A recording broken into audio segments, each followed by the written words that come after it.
He does have +1 attack on the way for our Terran player, but you know what?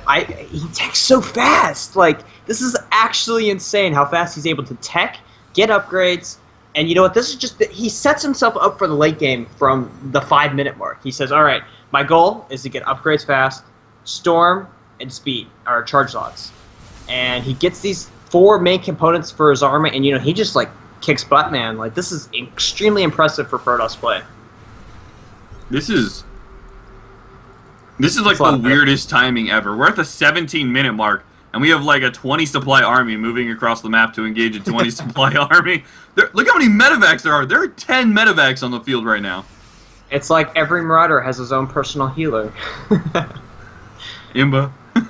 Very, very Imba. But, oh, it looks like he's going to step forward, pick up some of those sentries, and as well as moving back. Oh, but Grace force fields do block some of those units. Picked up one, but, oh, there's one poor Marine stuck in that medevac. He said, guys, I really want to go down there and help you out, but I like the medevac, man. The view from up here is great, but... Injured. Oh, he's injured? Poor guy. Yeah. Did he get an arrow in the knee? Oh, come on. I did that, didn't I?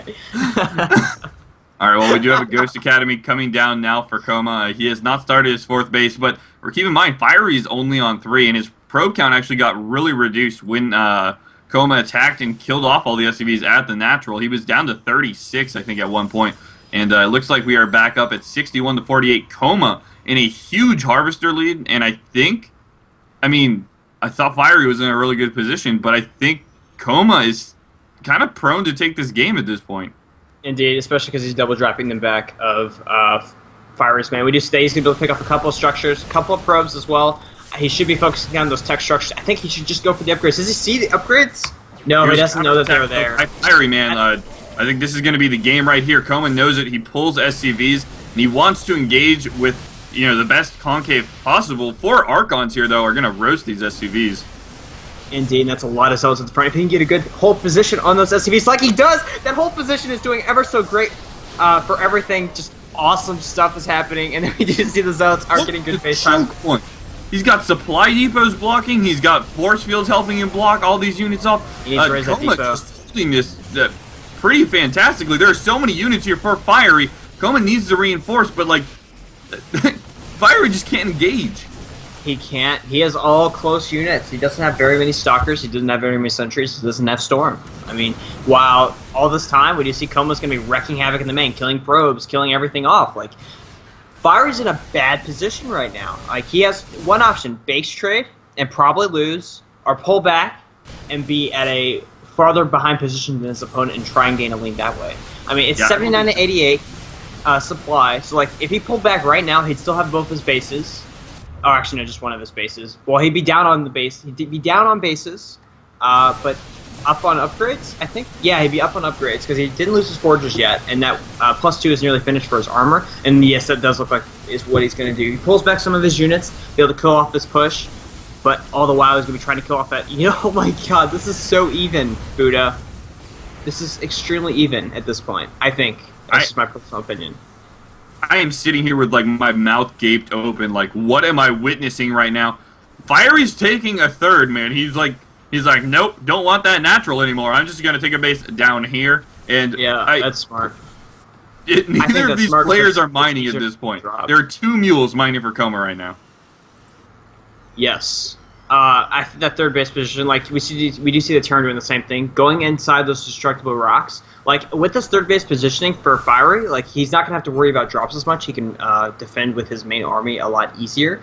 Problem is, if Terran drops the main again, he's gonna lose all those structures. Like he needs to get pylons up there and start those warp ins yet again. Like he has a little bit of gas, so he could maybe warp in 2 or 3 sentries once he gets his income back. But oh, thank God he had 400 minerals for another Nexus. Like he saved. Oh no, he has a Nexus going down his 4th base as well. But like, I think he should cancel that Nexus and make about 4 or 5 sentries, just because he needs as much space control as possible at this point. Okay, well, it looks like Fiery is breaking through the rocks to Coma's hidden base. I don't know what else to call it. And he is going to take this out. I don't think it's even going to be able to run in time. Coma moving out with a large force here. He's even got Ghosts. It's going to be so effective against the Archons. No High Templars out, and no way for Fiery to reinforce. All of his gateways are still empowered. That is a lot of bio, Buddha. That's a lot of medevacs, too. I don't know. Fiery's going to have to pull a miracle here if he wants to hold this off. He's going to have to get perfect force fields, dodge every EMP, and kill the Marines before they stem. And the SCVs are getting pulled. Look how many medevacs there are, too. 10 medevacs are going to be able to heal this army so efficiently. Huge EMPs going down on the Archons while Fiery's not paying attention. 116 to 76 supply. We're going to see a huge engagement in a choke point, I think, here. Fiery can't engage, but, like, Coma can't just run up to Archons and start fighting. Yeah, like, it's all about positioning at this point. Those sentries are what's keeping him alive. If he didn't have force fields, he would be dead right now. Right now, Kova's just trying to skin ahead, trying to pick off those sentries with those EMPs, or try to pick off the energy with those EMPs. All the while, Fire's trying to establish his bases, trying to get his warp gates back up. But yeah, he did throw 2 pylons in his main base. Oh, he didn't grab his +2 armor. It's just barely out of reach. That hurts to watch. But all the while, we see Coma is going to be moving into that 3rd base. And oh, this is just looking worse and worse for Fiery. 117 supply to 42-38. And there's the GG from Fiery. Well played. Fiery reign has finally been ended. 2 games won, and now finally Coma taking a game for MYI. That game had so much aggression in it. And I cannot tell you how important it is for NRG that they took that game, man. To go down 3-0 against the opening player for your opposing team would be so bad, but now they are now in a 2-1 position. Much, much more workable at this point. And you know what that game reminded me of? I don't know how many people have seen this, but I'm just going to go out on a limb and say it anyways. That game reminded me of Marine King Prime against Keurig Zenith in, like, the open Season 2 of GSL, where Marine King just had this constant rally of Marines going across the map, and Keurig was like, I gotta keep making units to defend this, man, there's no way! Ah! And that game went on for like a half hour of just constant expanding and aggression over and over and over again. Absolutely insane. Such a fun game to cast. Indeed. And you know what? This is what I said about earlier. That early aggression is what really messes him up. Like, if you let him get to the 15-minute mark without taking any damage, he's just going to win just because he has the economic advantage, the technological advantage. He wins the game. You can't stop a Protoss that does that. So your main goal is to hurt him before the 15-minute mark, and that's exactly what he did. He did a 2 racks expand, essentially. Yeah, and you know, it did a lot of damage. Like, we looked at the Harvester count afterwards, and Coma had like a 5 Harvester lead, which is a pretty big deal considering our Terran player doesn't have Chrono Boost and he had an Orbital. But those double Nexuses really let Fiery back into that game a little bit. But that game had so many back and forths. There were points where I was like, "There's no way, there's no way Coma can win. There's no way Fiery can win." And it just kept going both directions. Indeed. And you know what? This also brings me to say, too, NRG now is a game. They have a game. They took 1 game off of MYI.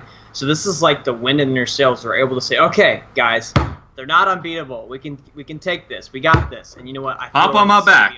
Let's go. Hop on my back, guys. We got this. Come on.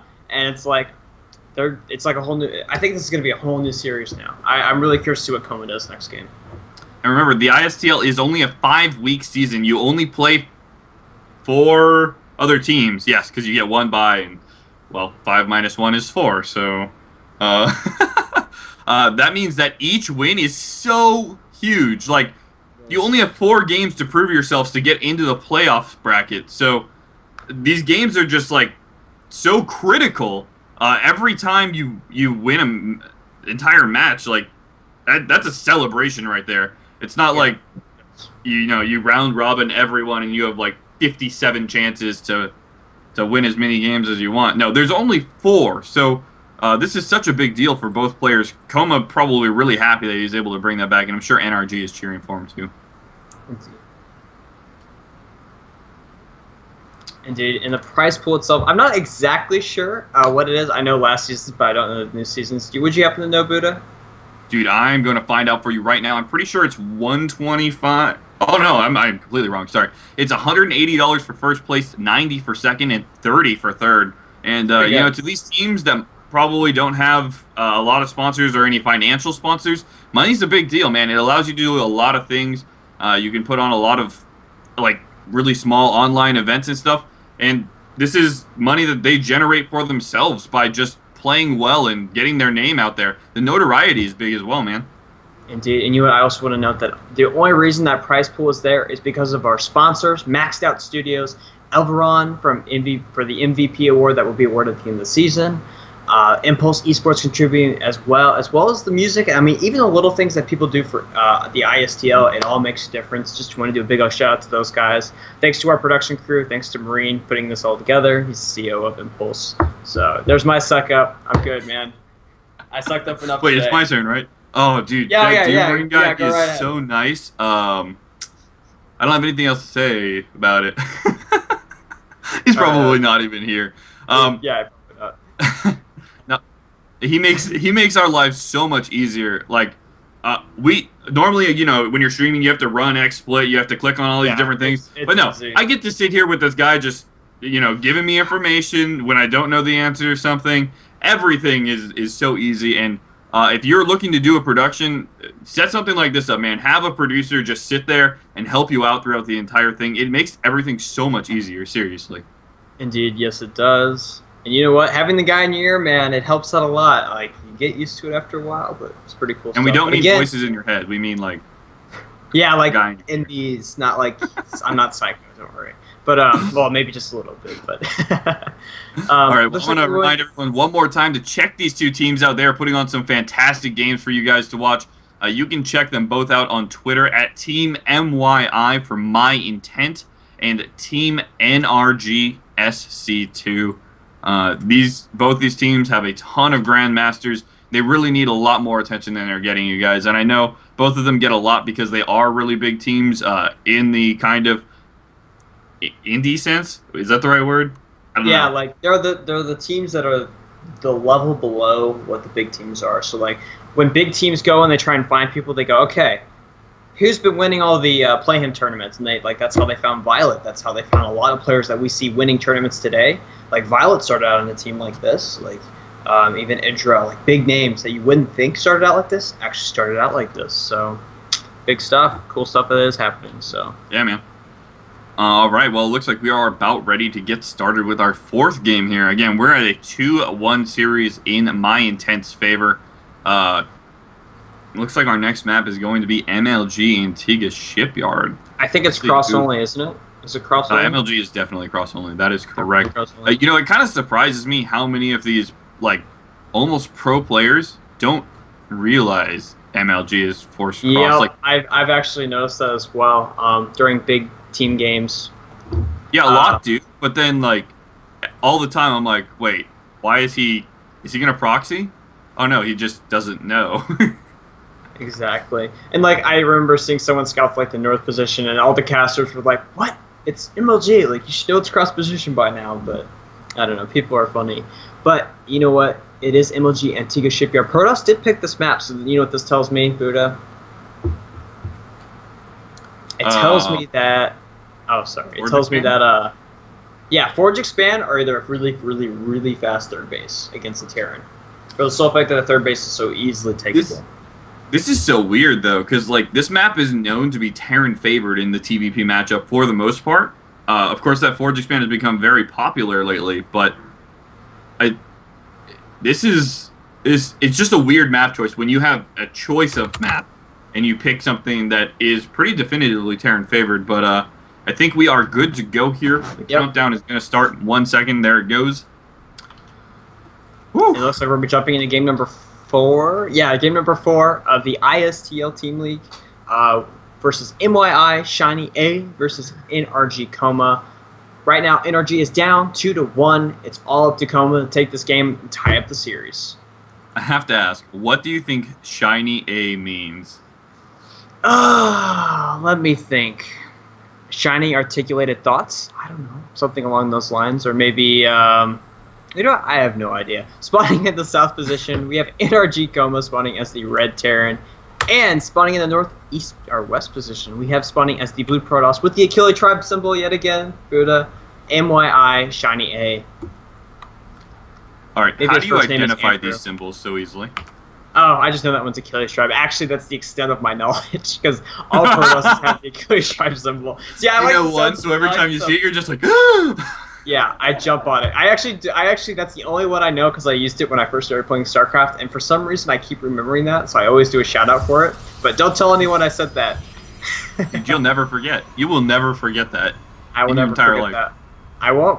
And then the BlizzCon one's pretty cool too. If you've seen that, it's like these huge blocks of like